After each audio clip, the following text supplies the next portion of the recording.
Saudações a todos, né? Esse é um vídeo um pouco diferente, né, dos que eu estou acostumado a fazer aqui no canal.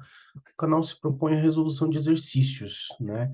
Só que, né, devido à pandemia, né, e todas as coisas aí que aconteceram de defasagem de conteúdo, eu decidi fazer vídeos também de conteúdo. Então, vão ter vídeos aí com um pouco mais de conteúdo. Então, esse é um deles. Esse vídeo ele vai ter mais tempo, então, tá bom? Possivelmente ele vai ser repartido, mas a gente vai fazer toda o conteúdo de função afim, tá certo? Ou função de primeiro grau, tá certo? Função, ela recebe esses dois nomes, né? Função afim ou função polinomial de primeiro grau. Olha lá. Então, tem uma frase aqui, né? A vida não se comporta como uma função linear. Acho que está mais para uma função seno com seus altos e baixos, né? Uma altura desconhecida aqui, mas a gente também vai estudar a função seno, vai ver o gráfico dessa função e vai ver que ela realmente é assim, ela tem altos e baixos. E a função linear é uma reta, né? Vamos lá. A função afim, ela está no nosso dia a dia, né? Quando você está abastecendo o carro, por exemplo, quanto mais gasolina você coloca, né, maior é o preço que você vai pagar. E de maneira proporcional. Se você dobrar a quantidade de gasolina, dobra o preço que você vai pagar. Mesma coisa com a cotação de você vai comprar dólar, por exemplo. Digamos que um dólar custe R$ 5. Então, US$ 2 vão custar R$ 10 e assim sucessivamente. Então, a função afim, ela está relacionada com essas proporções, né? Quando a gente está viajando, né? Tá aí quanto maior for a quilometragem, né? Dessa viagem, mais combustível você vai gastar, ou então em outra situação, né? Você pode colocar ali também o preço da passagem, né? Em várias outras situações ali dentro de uma viagem que se encaixam numa função afim. Então, a função afim tem essa ideia de proporcionalidade, né? Existem várias relações entre dois números, né? E exatamente isso é o conceito de função, a relação entre dois conjuntos numéricos. Só que nós estudamos as funções de maneira conjunta, né? E aí você pode acompanhar os vídeos lá no canal, né? A playlist exclusiva para o terceiro ali, né? Que é uma revisão sobre função, né? São exercícios relacionados à função e nesta revisão ali, né, sobre definição de função e função polinomial, tem exercícios, né, e dentro dos exercícios a gente comenta algumas coisas ali sobre as definições básicas de função. Saindo das definições, a gente estuda cada uma das funções separadamente. Ou seja, essa relação para se chamar função afim ou função de primeiro grau, ela é uma relação linear. Vamos entender melhor o que significa essa relação linear. Então, se você tem uma lâmpada de 60 watts, né, uma lâmpada incandescente, uma lâmpada aqui de uma lâmpada fluorescente, 15 watts, uma lâmpada de LED de 10 watts. O que significa esse símbolo aqui, essa potência, né? Isso aqui, essa potência, ela pode ser convertida para consumo quando a gente multiplica por horas. Então, essa lâmpada, né? Lembrando que esse K aqui representa 1000, né? Então, para passar de watts para quilowatts, eu dividi por 1000, cada um dos termos aqui, né? E multipliquei pela quantidade de horas. Quando a gente multiplica pela quantidade de horas que vai ficar ligado, isso daí se chama consumo. E a gente vai ver uma relação linear. Então, quanto mais tempo uma lâmpada fica ligada, mais ela consome, de maneira linear. O que significa isso? Se você dobrar o tempo, dobra o consumo. Se você triplicar o tempo, triplica o consumo e assim sucessivamente, né? Então, vamos supor que você saiu para viajar e você esqueceu uma lâmpada incandescente, né, que é a que mais consome ali ligada. Então, essa lâmpada aí consome 0,06 quilowatts a cada hora, né, que ela fica ligada. Então, se você deixar ela ligada 30 dias, a gente precisa fazer uma continha rápida aqui, né? Então, são 30 dias, né? Cada dia tem 24 horas, né, que essa lâmpada fica ligada. E a cada hora ela consome 0,06 watts. Então, essa aqui é a quantidade total de horas que ela vai ficar ligada. vezes a sua potência, né, que é 0,06, eu vou colocar aqui até na frente, ó, 0,06. Isso daí nos dará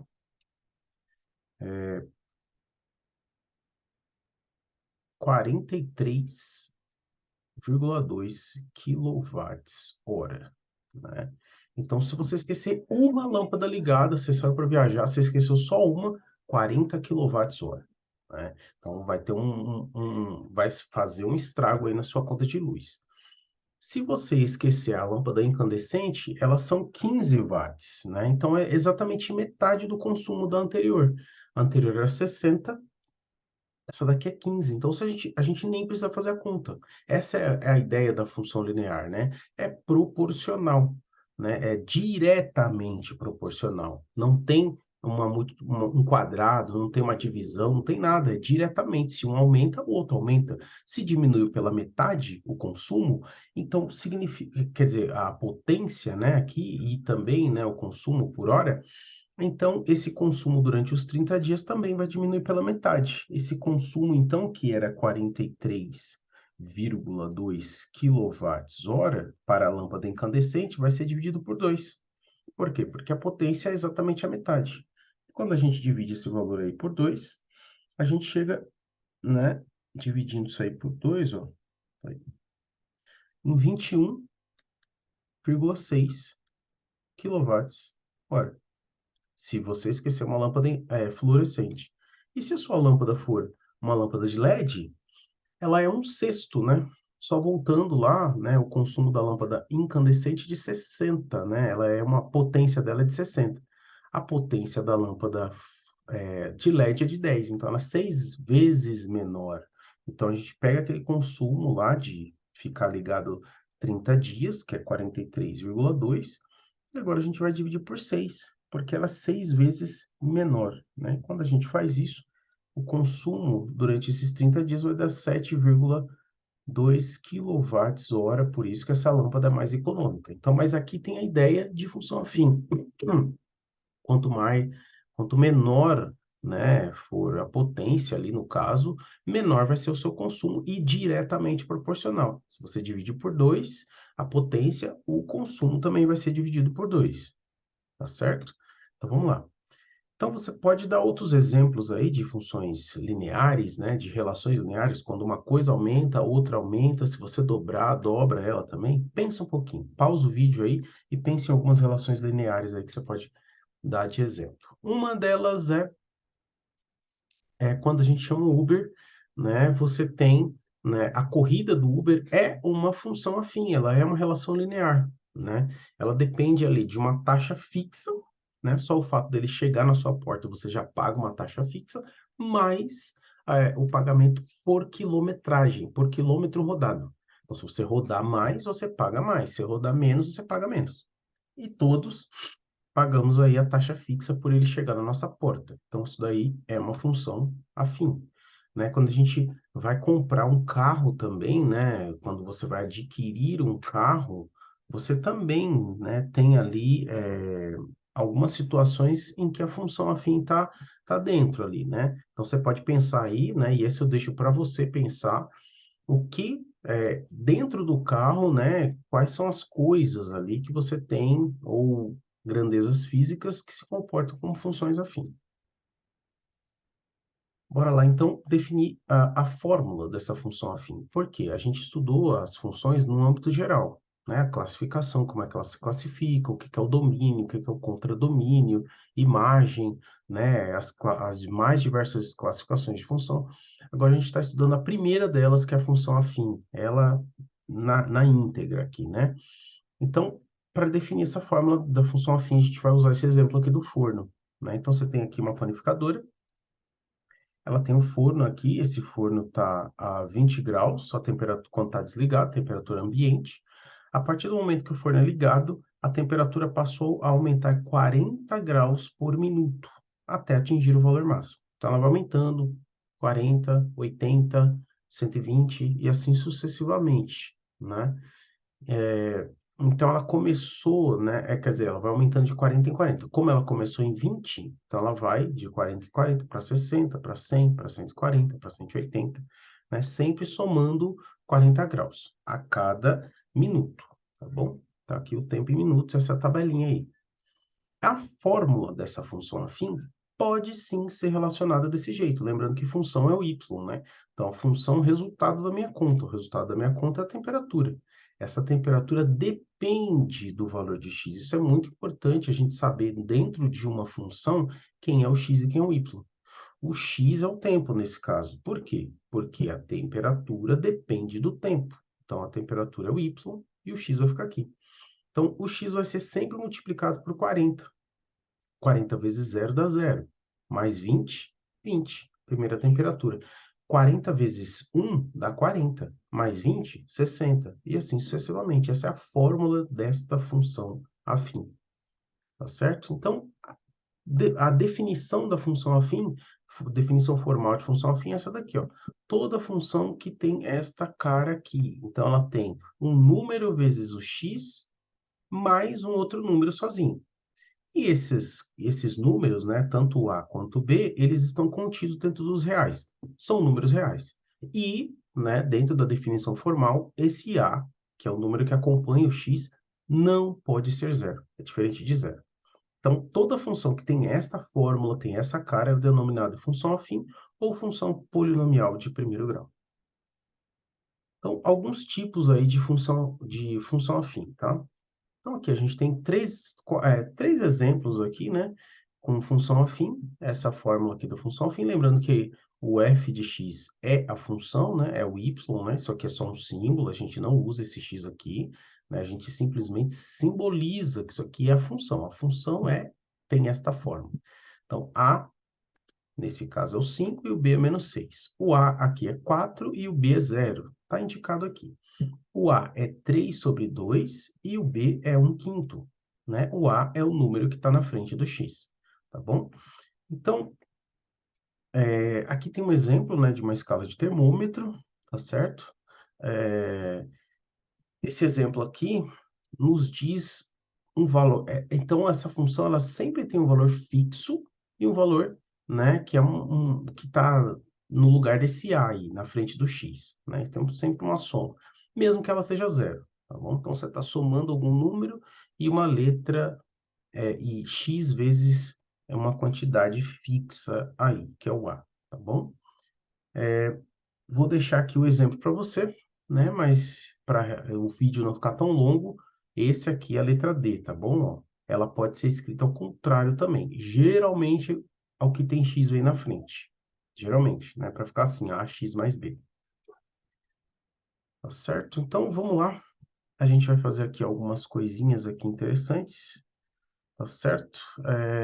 Lembrando que algumas definições de função. Então, você tem aqui o conjunto de partida, né, que é o conjunto de onde você escolhe o seu x, o domínio que a gente já estudou nos vídeos anteriores aí, trabalhou a questão do que pode, do que não pode acontecer com x, então aqui é o domínio, né, um valor aí que você pegou dentro desse conjunto, um subconjunto dele, do domínio você faz a função, né? Que é exatamente essa relação, é a fórmula, né? Que você pegou e fez uma conta. Você fez uma conta com 1 e deu como resultado menos 2. Com 2, deu como resultado menos 1. Com 3, deu como resultado 0.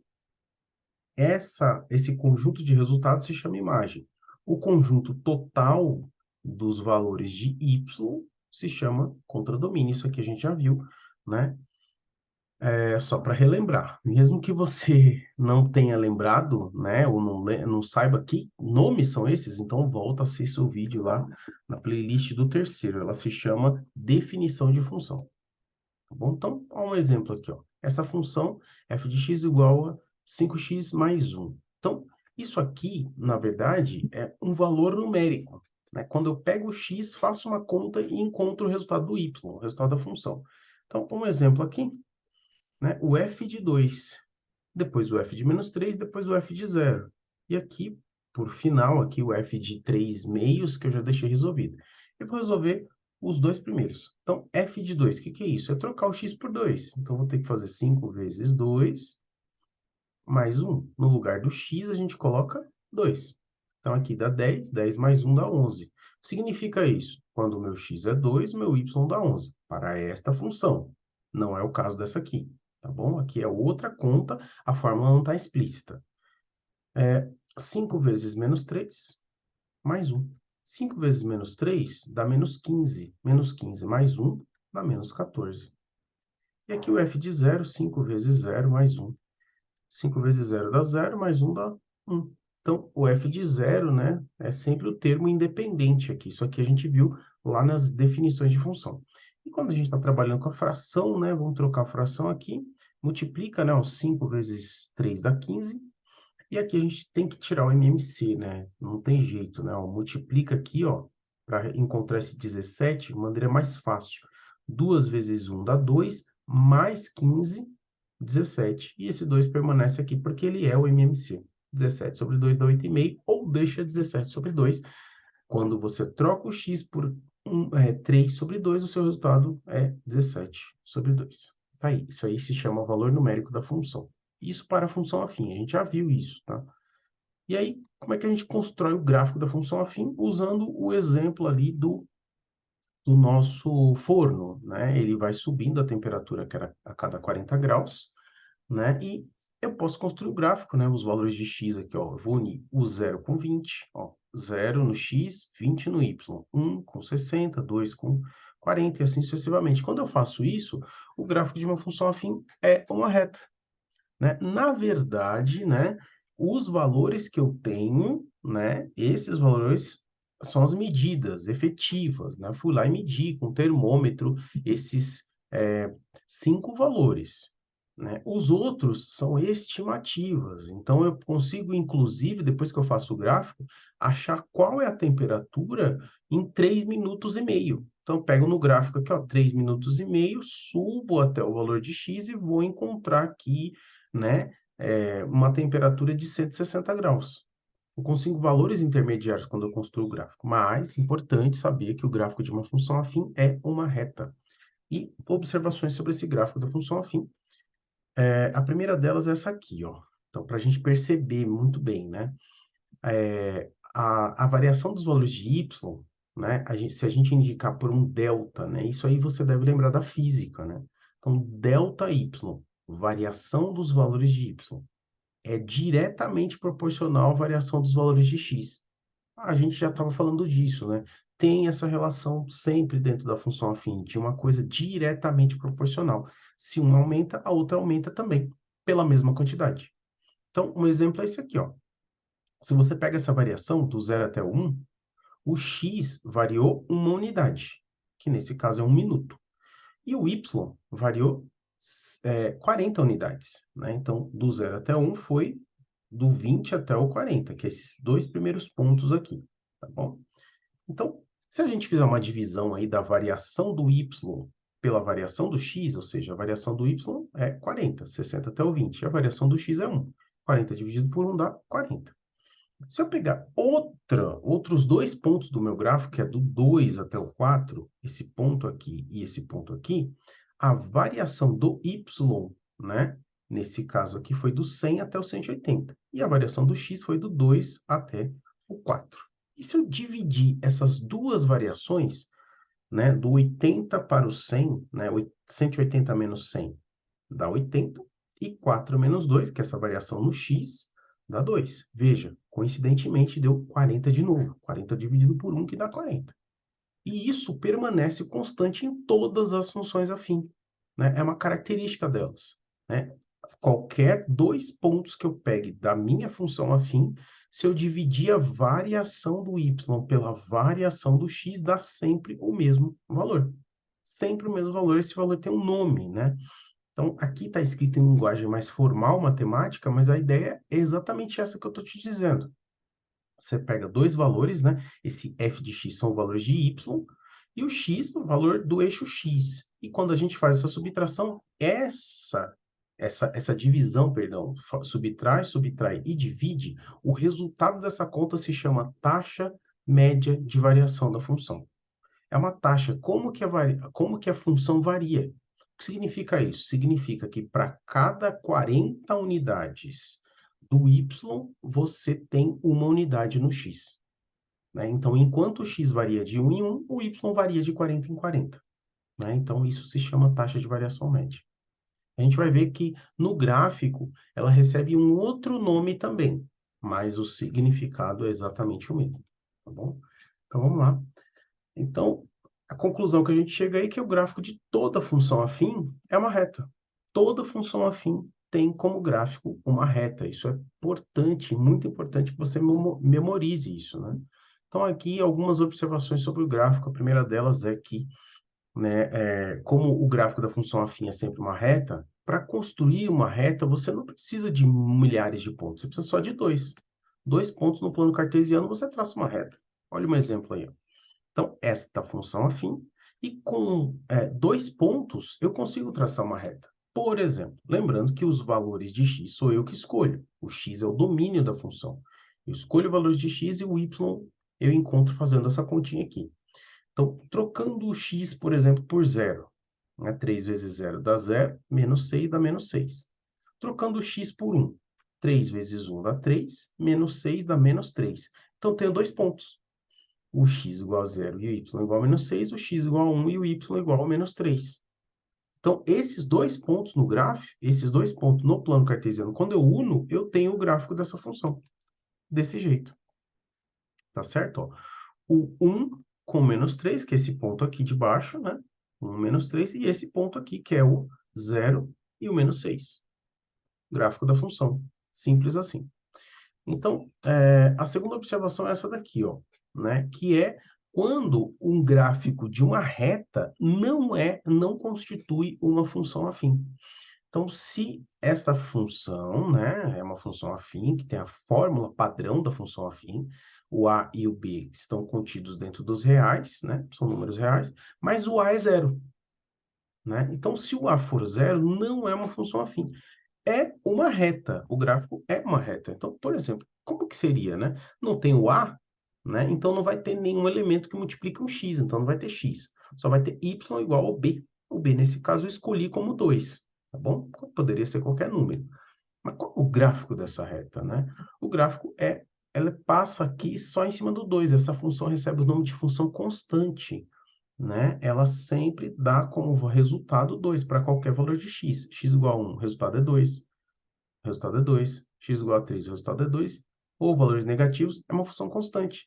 É uma função, né? A gente pode fazer, inclusive, o teste para saber se é função ou não. É sim, só que não é uma função afim, porque para ser função afim, esse a tem que ser diferente de zero.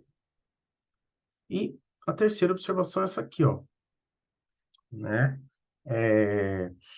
O gráfico de uma reta paralela ao eixo y não é uma função, tá? É uma reta, porém nem função é. Não é função afim e não é nenhum outro tipo de função. Por exemplo, o gráfico dessa função aqui, ó, x igual a menos 3. Então, não tem A, não tem B, não se trata de uma função afim, mas é uma reta. Ela é uma reta que passa em cima do x igual a menos 3. E nem se trata de função, né? Você que já sabe as definições de função, sabe que esse x tem infinitos valores de y, então isso não constitui uma função. É só o gráfico de uma reta mesmo, paralela ao eixo y, tá certo? Vamos lá, então, para a última parte aí dessa aula. A gente vai dividir ela em pelo menos 3 pedaços, né? Porque ela é grande mesmo, tá bom? Então, vamos finalizando aí, vamos chegando no final desse primeiro pedaço. A taxa média de variação da função afim. O que que é isso, né? O que que é a taxa média de variação? A gente já viu ela, né? Quando a gente fez aquela divisão lá usando os valores da tabela do Forno, né? Que todos os resultados eram 40. Mas a gente viu isso numa tabela, né? A gente vai ver isso no gráfico. Como que essa taxa de variação aparece no gráfico? Bora lá. Então, aqui a gente tem um gráfico, tem vários pontos aqui do A até o G, né? E é o gráfico dessa função, que está aqui. Eu quero chamar a atenção, então, para a gente fazer a mesma coisa que a gente fez com as variações. Variações do x e variações do y. Então, a primeira variação que eu peguei foi do ponto A até o ponto B. Do ponto A até o ponto B, o x variou uma unidade, né? Do menos 2, a gente sempre faz um delta, faz final menos inicial, exatamente o que a gente faz em física, né? Então, menos 2 menos o menos 3 é sempre menos, tá? Na variação é sempre menos. Aqui menos com menos dá mais, então 3 menos 2 dá 1. Então, essa variação é de uma unidade. A variação para esses pontos no y, mesma coisa, menos 4 menos ou menos 7, dá 3 unidades, né? Tá aqui. E aí eu fui fazendo para o B e C. Variou uma unidade, variou 3 unidades. Variou do BE para o F e assim sucessivamente, ó, E e F. Eu vou fazer esse aqui do A para o F. O último aqui, ó, do A até o F. Então, esse ponto é o menos 3 e o F no X aqui é o menos 2. Então, a variação em X, ela foi do 2 até o menos 3, né? Terminou no 2 e começou no menos 3. Variou 1, 2, 3, 4, 5, né? Unidades. Está aqui a continha. E a variação no y foi do menos 7 até o 8. Então, variou 15 unidades. Se você fizer a conta final menos o inicial, 8 menos o menos 7, você vai ver que dá 15. Então, se a gente dividir a variação do y pela variação do x, nós encontramos sempre o mesmo valor. Sempre o mesmo valor. Então, aqui, 3 por 1 dá 3, 3 por 1 dá 3, 3 por 1 dá 3, 9 por 3, 9 por 3, ou 15 por 5, independente dos pontos que eu pegue aqui. Qualquer dois pontos que eu pegar, vai dar sempre a mesma variação. Essa variação, né, a gente já viu o nome dela lá na tabelinha anterior, no slide anterior, ela se chama taxa de variação média da função, né? E essa taxa de variação média dá sempre 3. Coincidentemente, o valor que está junto do x na fórmula da minha função é 3. Então, isso aqui é uma coisa impressionante ali, pelo menos para quem faz matemática, né? Você não precisa fazer o gráfico. Você não precisa fazer o gráfico, você não precisa fazer a tabela. Você, só de ter a fórmula da função afim, você já sabe a taxa de variação média. A taxa de variação média é exatamente esse número que fica aqui na frente do A. Ele é chamado na frente do x, né? Ele é chamado de A, né? Lá na fórmula da função afim. É o A. E esse carinha aqui é o B. E esse carinha sendo B, ele também tem uma característica. Veja bem, ele está no gráfico, né? Então, antes de fazer o gráfico, eu também sei uma característica desse gráfico, que é esse 2 aqui. Veja bem, esse 2 é exatamente esse ponto, onde o gráfico cruza o eixo Y. Então, nesse ponto aqui, né, o seu x é zero. Então, se o seu x for zero, 0 vezes 3 dá 0, mais 2 dá 2. Então, x igual a 0, y igual a 2. Então, esse ponto eu também tenho antes da construção do gráfico.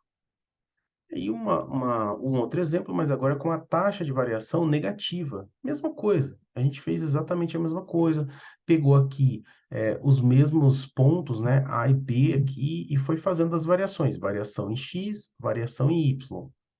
E dividindo os valores. Neste caso, deu sempre menos 2.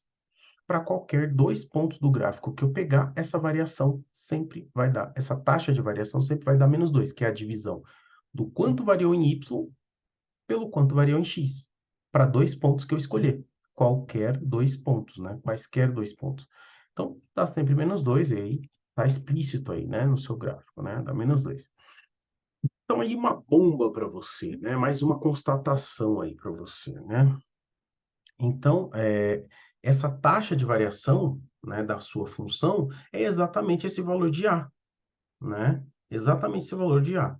E aí, esse valor de A, ele recebe outro nome que eu tinha te adiantado antes. Ele recebe o nome de coeficiente, né? A gente chama ele de coeficiente. Na verdade, a gente vai o nome dele é coeficiente linear, porque se trata de uma função linear, tá bom? Então, quando a gente está trabalhando com gráfico, a gente chama de coeficiente, né? Coeficiente linear do gráfico. Quando estamos trabalhando com tabelas, né? A gente chama ele de taxa de variação média, ou com a própria fórmula da função, né? Mas representa a mesma coisa, tá bom? É esse número que está na frente do x aqui, tá certo? É isso. Então, vamos lá para esses nomes e aí a gente finaliza nesse slide aqui a nossa primeira parte, tá bom? Eu disse para você que ficaria longo, porque é tudo de função afim em uma aula só, né? Então, só que essa aula vai ser dividida em 3 pedaços, mas todo o conteúdo de função afim está aqui. Eu não estou fazendo o resumo, estou passando ele completo, tá bom?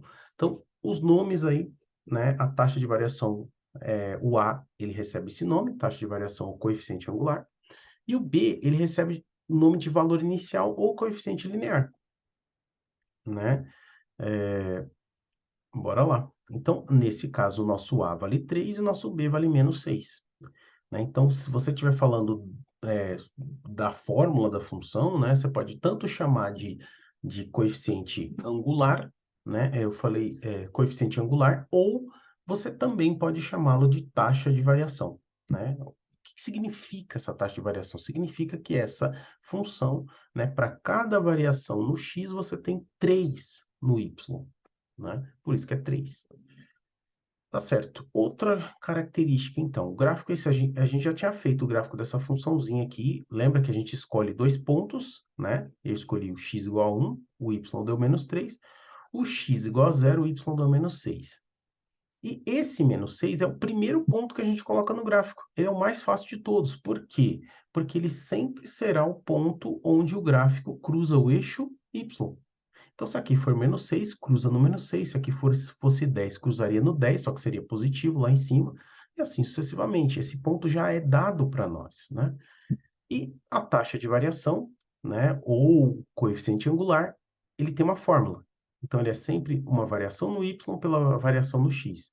Neste caso aqui, a gente já tinha escolhido esses pontos, né? Olha, a variação no x aqui, né? O meu x vai do 0 até o 1, e o meu y vai do -6 até o -3, tá aqui, que são os 2 pontos, né? O x desse xy desse ponto, xy desse ponto, né? E aí, quando a gente faz essa continha, a gente fica com uma coisa desse tipo aqui, ó. Então, fica -3 menos o -6. Lembra que o delta sempre tem um menos aqui no meio, tá? Então, vai ficar mais 6. Então, 6 menos 3 dá 3. E 1 menos 0 dá 0. Só toma cuidado quando a gente estiver fazendo essa conta com os pontos do gráfico ou de uma tabela, você não pode mudar a ordem. Se você começou aqui nesse ponto do -3 até o 6, você tem que voltar nesse ponto. O x também tem que respeitar a mesma ordem, tá? Do 1 para o 0 e não ao contrário do 0 para o 1, senão a gente erra o sinal. E esse valor é o coeficiente angular ou taxa de variação, que é esse valor que está aqui. Então, se eu tiver o gráfico ou tiver a tabela, eu consigo encontrar esse valor.